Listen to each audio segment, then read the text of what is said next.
ओम नमो भगवते वासुदेवाय। भागवत पुराण एकादश स्कंद सातवां अध्याय। अवधूतोपाख्यान। पृथ्वी से लेकर कबूतर तक 8 गुरुओं की कथा। भगवान श्री कृष्ण ने कहा, महाभाग्यवान उद्धव, तुमने मुझसे जो कुछ कहा है मैं वही करना चाहता हूँ। ब्रह्मा, शंकर और इंद्रादि लोकपाल भी अब यही चाहते हैं कि मैं उनके लोकों में होकर अपने धाम को चला जाऊं। पृथ्वी पर देवताओं का जितना काम करना था उसे मैं पूरा कर चुका। इसी काम के लिए ब्रह्मा जी की प्रार्थना से मैं बलराम जी के साथ अवतीर्ण हुआ था। अब यह यदुवंश जो ब्राह्मणों के शाप से भस्म हो चुका है, पारस्परिक फूट और युद्ध से नष्ट हो जाएगा। आज के 7वें दिन समुद्र इसी पूरी द्वारिका को डुबो देगा। प्यारे उद्धव, जिस क्षण मैं मृतलोक का परित्याग कर दूंगा उसी क्षण इसके सारे मंगल नष्ट हो जाएंगे और थोड़े ही दिनों में पृथ्वी पर कलयुग का बोलबाला हो जाएगा। जब मैं इस पृथ्वी का त्याग कर दूं तब तुम इस पर मत रहना, क्योंकि साधु उद्धव, कलयुग में अधिकांश लोगों की रुचि अधर्म में ही होगी। अब तुम अपने आत्मीय स्वजन और बंधु बांधवों का स्नेह संबंध छोड़ दो और अनन्य प्रेम से मुझ में अपना मन लगाकर समदृष्टि से पृथ्वी में स्वच्छंद विचरण करो।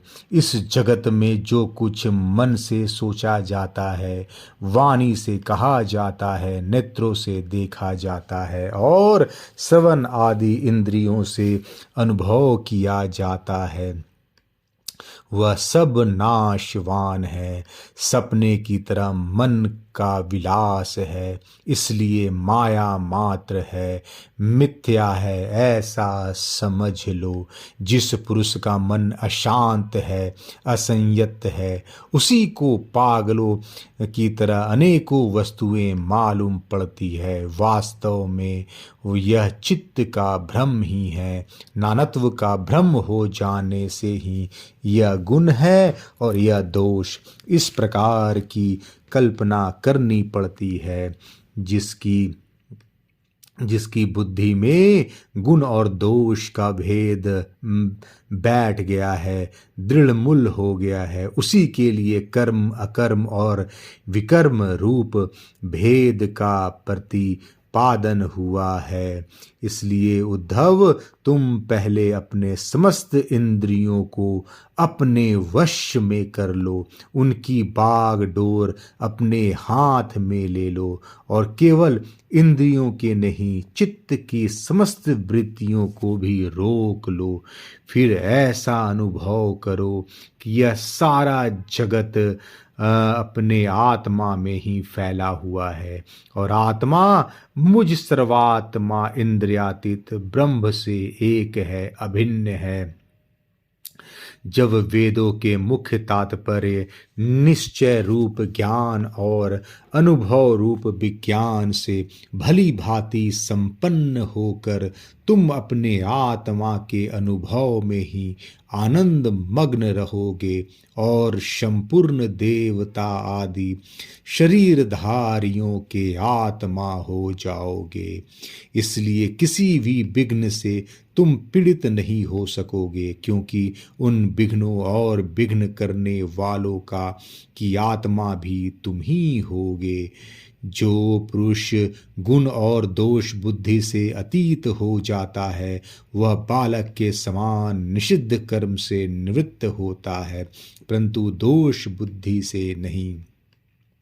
वह विविध कर्म का अनुष्ठान भी करता है, परंतु गुण बुद्धि से नहीं। जिसने श्रुतियों के तात्पर्य का यथार्थ ज्ञान ही नहीं प्राप्त कर लिया, बल्कि उनका साक्षात्कार भी कर लिया है, और इस प्रकार जो अटल निश्चय से संपन्न हो गया है, वह समस्त प्राणियों का हितैषी सुहृद होता है और उसकी वृत्तियां सर्वथा शांत रहती है। वह समस्त प्रतीयमान विश्व को मेरा ही स्वरूप आत्म स्वरूप देखता है, इसलिए उसे कभी जन्म मृत्यु के चक्कर में नहीं पड़ना पड़ता। श्री सुखदेव जी कहते हैं, परीक्षित, जब भगवान श्री कृष्ण ने इस प्रकार आदेश किया तब भगवान के परम प्रेमी उद्धव जी ने उन्हें प्रणाम करके तत्व ज्ञान की प्राप्ति से इच्छा से यह प्रश्न किया। उद्धव जी ने कहा, भगवान, आप ही समस्त योगियों की गुप्त पूंजी, योगों के कारण और योगेश्वर हैं। आप ही समस्त योगों के आधार, उनके कारण और योग स्वरूप भी हैं। आपने मेरे परम कल्याण के लिए उस संन्यास रूप त्याग का उपदेश किया है, परंतु अनंत जो लोग विषयों के चिंतन और सेवन में घुल मिल गए हैं, विषयात्मा हो गए हैं, उनके लिए विषय भोगों और कामनाओं का त्याग अत्यंत कठिन है। सर्वस्वरूप उनमें भी जो लोग आपसे विमुख हैं, उनके लिए तो इस प्रकार का त्याग सर्वथा असंभव ही है। ऐसा मेरा निश्चय है प्रभु, मैं भी ऐसा ही हूँ। मेरी मति इतनी मूढ़ हो गई है कि यह मैं हूँ, यह मेरा है, इस भाव से मैं आपकी माया के खेल, देह और देह के संबंधी स्त्री, पुत्र, धन आदि में डूब रहा हूँ। अतः भगवान, आपने जिस सन्यास का उपदेश किया है उसका तत्व मुझ सेवक को इस प्रकार समझाइए कि मैं सुगमता पूर्वक उसका साधन कर सकूं। मेरे प्रभु, आप भूत, भविष्य, वर्तमान इन तीनों कालों से अबाधित एक रस सत्य हैं। आप दूसरे के द्वारा प्रकाशित नहीं, स्वयं प्रकाश आत्म स्वरूप हैं। प्रभु, मैं समझता हूँ कि मेरे लिए आत्म तत्व का उपदेश करने वाला आपके अतिरिक्त देवताओं में भी कोई नहीं है। ब्रह्मा आदि जितने बड़े बड़े देवता हैं, वे सब शरीर अभिमानी होने के कारण आपकी माया से मोहित हो रहे हैं। उनकी बुद्धि माया के वश में हो गई है। यही कारण है कि वे इंद्रियों से अनुभव किए जाने वाले ब्रह्म विषयों को सत्य मानते हैं। इसलिए मुझे तो आप ही उपदेश कीजिए। भगवान, इसी से चारों ओर दुखों की दावाग्नि से जलकर और विरक्त होकर मैं आपकी शरण में आया हूँ। आप निर्दोष, देश काल से अपरिच्छिन्न, सर्वज्ञ, सर्वशक्तिमान और अविनाशी बैकुंठ लोक के निवासी एवं नर के नित्य सखा नारायण हैं। अतः आप ही मुझे उपदेश कीजिए। भगवान श्री कृष्ण ने कहा, उद्धव, संसार में जो मनुष्य यह जगत क्या है, इसमें क्या हो रहा है इत्यादि बातों का विचार करने में निपुण है, वे चित्त में भरी हुई अशुभ वासनाओं से अपने आप को स्वयं अपनी विवेक शक्ति से ही प्रायः बचा लेते हैं। समस्त प्राणियों का, विशेषकर मनुष्य का आत्मा अपने हित और अहित का उपदेशक गुरु है। क्योंकि मनुष्य अपने प्रत्यक्ष अनुभव और अनुमान के द्वारा अपने हित अहित का निर्णय करने में पूर्णतः समर्थ है।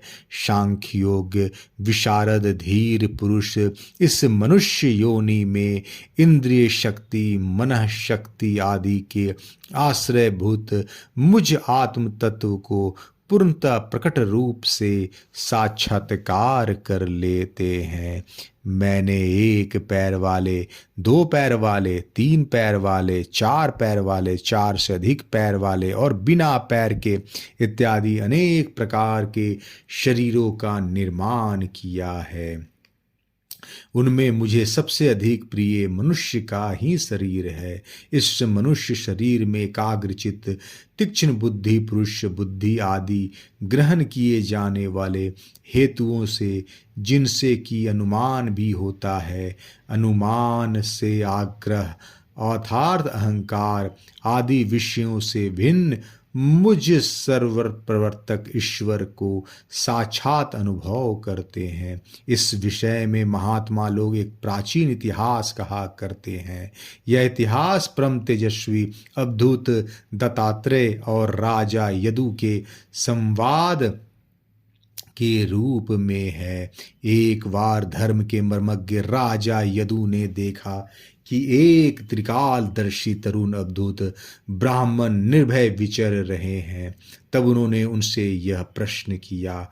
राजा यदु ने कहा, ब्राह्मण, आप कर्म तो करते नहीं, फिर आपको यह अत्यंत निपुण बुद्धि कहाँ से प्राप्त हुई, जिसका आश्रय लेकर आप परम विद्वान होने पर भी बालक के समान संसार में विचरते रहते हैं। ऐसा देखा जाता है कि मनुष्य आयु, यश अथवा सौंदर्य संपत्ति आदि की अभिलाषा लेकर ही धर्म, अर्थ, काम अथवा तत्व जिज्ञासा में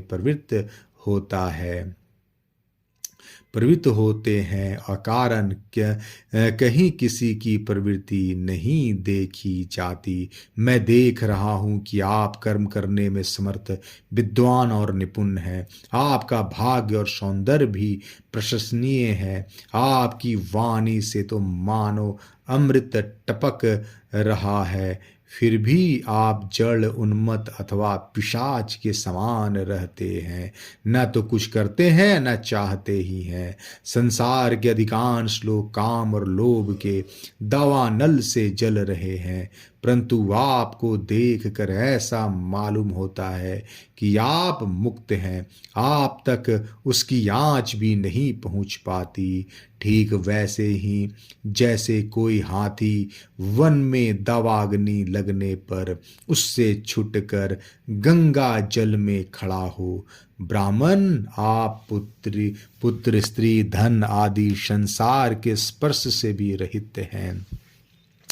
आप सदा सर्वदा अपने केवल स्वरूप में ही स्थित रहते हैं। हम आपसे यह पूछना चाहते हैं कि आपको अपने आत्मा में ही ऐसे अनिर्वचनीय आनंद का अनुभव कैसे होता है। आप कृपया करके अवश्य बतलाइए। भगवान श्री कृष्ण ने कहा, उद्धव, हमारे पूर्वज महाराज यदु की बुद्धि शुद्ध थी और उनके हृदय में ब्राह्मण भक्ति थी। उन्होंने परम भाग्यवान दत्तात्रेय जी का अत्यंत सत्कार करके यह प्रश्न पूछा और बड़े विनम्र भाव से सिर झुकाकर वे उनके सामने खड़े हो गए। अब दत्तात्रेय जी ने कहा, ब्रह्मवेता दत्तात्रेय जी ने कहा, राजन, मैंने अपनी बुद्धि से बहुत से गुरुओं का आश्रय लिया है। उनसे शिक्षा ग्रहण करके मैं इस जगत में मुक्त भाव से स्वच्छंद विचरता हूँ। तुम उन गुरुओं के नाम और उनसे ग्रहण की हुई शिक्षा सुनो।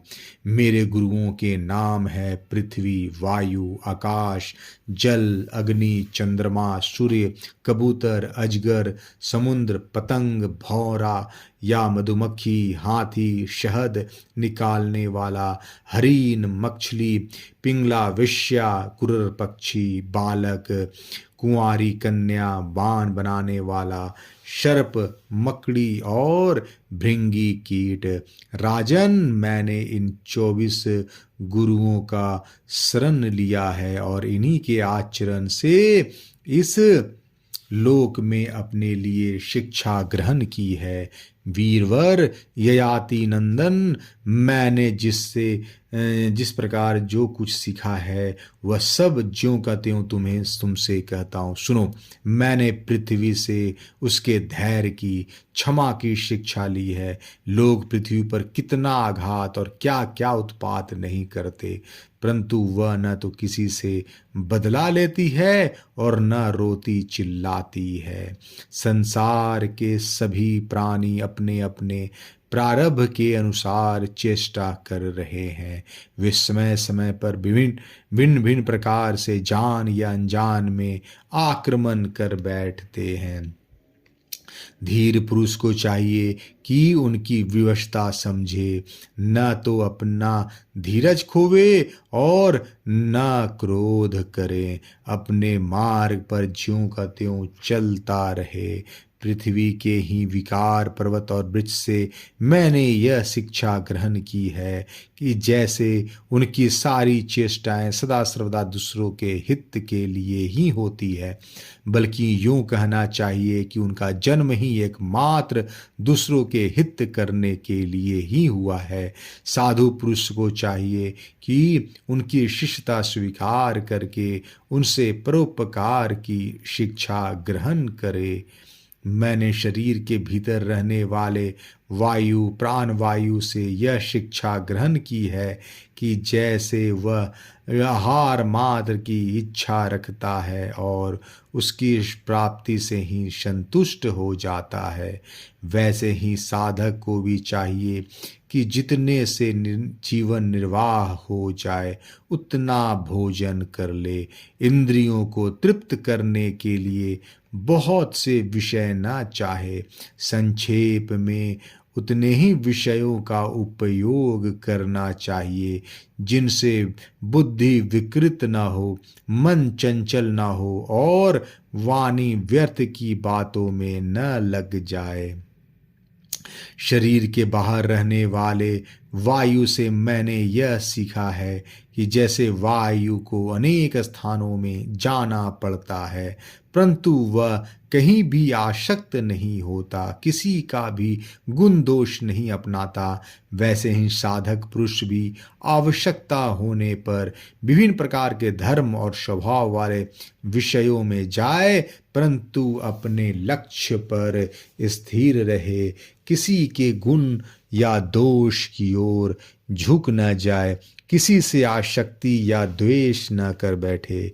गंध वायु का गुण नहीं पृथ्वी का गुण है, परंतु वायु को गंध का वहन करना पड़ता है। ऐसे करने पर भी वायु शुद्ध ही रहता है, गंध से उसका संपर्क नहीं होता। वैसे ही साधक का जब तक इस पार्थिव शरीर से संबंध है तब तक उसे इसकी व्याधि पीड़ा और भूख प्यास आदि का भी वहन करना पड़ता है, परंतु अपने को शरीर नहीं आत्मा के रूप में देखने वाला साधक शरीर और उसके गुणों का आश्रय होने पर भी उनसे सर्वथा निर्लिप्त रहता है। राजन, जितने भी घट मठ आदि पदार्थ हैं वे चाहे चल हो या चल, उनके कारण भिन्न भिन्न प्रतीत होने पर भी वास्तव में आकाश एक और अप्रच्छन्न अखंड ही है। वैसे ही चर जितने भी सूक्ष्म स्थूल शरीर हैं उनमें आत्म रूप से सर्वत्र स्थित होने के कारण ब्रह्म सभी में है। साधक को चाहिए कि सूत के मनियों में व्याप्त सूत के समान आत्मा को अखंड और असंग रूप से देखें। वह इतना विस्तृत है कि उसकी तुलना कुछ कुछ आकाश से ही किया जा सकती है। इसलिए साधक को आत्मा की आकाश रूपता की भावना करनी चाहिए। आग लगती है, पानी बरसता है, धन आदि पैदा होते हैं और नष्ट होते हैं, वायु की प्रेरणा से बादल आदि आते और चले जाते हैं। यह सब होने पर भी आकाश छूता रहता है। आकाश की दृष्टि से यह सब कुछ है ही नहीं। इसी प्रकार भूत वर्तमान और भविष्य के चक्कर में ना जाने किन किन नाम रूपों की सृष्टि और प्रलय होते हैं, परंतु आत्मा के साथ उनका कोई स्पर्श नहीं है। जिस प्रकार जल स्वभाव से ही स्वच्छ चिकना मधुर और पवित्र करने वाला होता है तथा गंगा आदि तीर्थों के दर्शन, स्पर्श और नामोच्चारण से भी लोग पवित्र हो जाते हैं, वैसे ही साधक को भी स्वभाव से ही शुद्ध, स्निग्ध, मधुरभाषी और लोक पावन होना चाहिए। जल से शिक्षा ग्रहण करने वाला अपने दर्शन, स्पर्श और नामोच्चारण से लोगों को पवित्र कर देता है।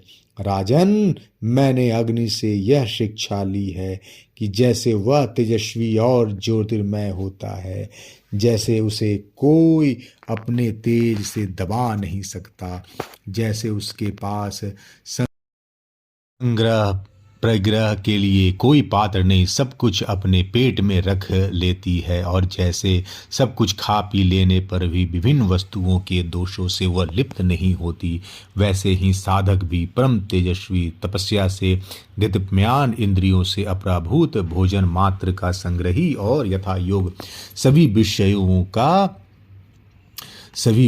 का उपभोग करता हुआ भी अपने मन और इंद्रियों को वश में रखे, किसी का दोष अपने में आने न दे।